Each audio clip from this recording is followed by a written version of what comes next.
Hello and welcome. In this video, I'll be showing you restoration photos of an early 70s GM 6-way power full bench seat unit.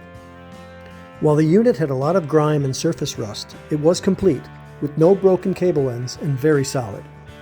I was told the unit did not operate up or down in the back. Disassembly gave the answer. To separate the cable ends from the actuator motors, firmly squeeze the wider end of the clip while pulling away from the actuator. The track feet on this unit were very solid, but quite twisted on both sides and needed to be straightened after disassembly. The tracks are separated by removing the nuts that cover the retention springs. There are 2 per side. Next, you'll need to remove the center actuator in order to slide out the track feet. The feet can be slid out in either direction, but they may require some light taps with a hammer. After the feet are removed, you can then access the mounting bolts for the front and rear actuators. On the drive assembly bracket, there are a total of 4 bolts you'll need to remove, 2 that hold on the motor and relay, and 2 for the transmission. Before media blasting the parts, I had to straighten the feet with the help of a hammer and vise. All parts should be cleaned and degreased before blasting. There were no usable gliders removed from this track. I have designed and printed replacements using CPE plastic. Next, it was on to the actuators, to figure out why the unit wasn't lifting in the back. One of the actuators was missing one of the bushings. The main gear was ruined. The restoration of the actuators requires the disassembly, cleaning, and re-greasing of all parts.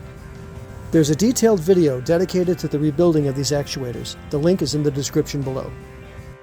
Like all the other grease components we've seen so far, the transmission is no exception. Once opened, all the old grease must be removed from the gear side. Once all the components are removed, the housing can be cleaned with some solvent and a small brush.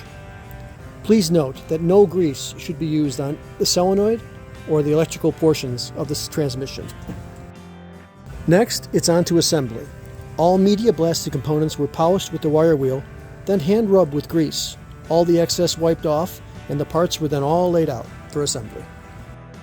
First, the drive assembly was put together.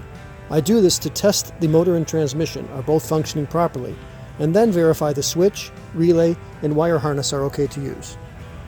Assembly of the tracks starts with the attaching of the front and rear actuator motors, then the track feet, drive gear, and gliders are greased and slid in.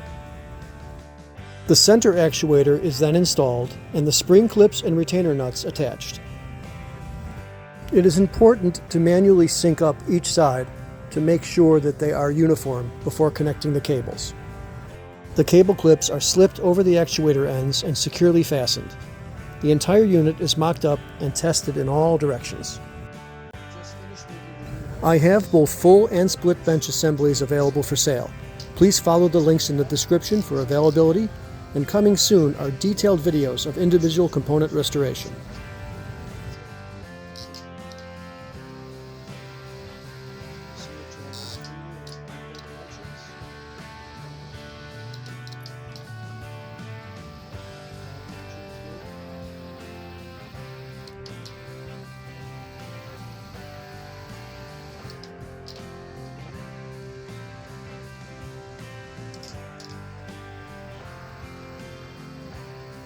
The switches are unique for the full and split bench. This was the best switch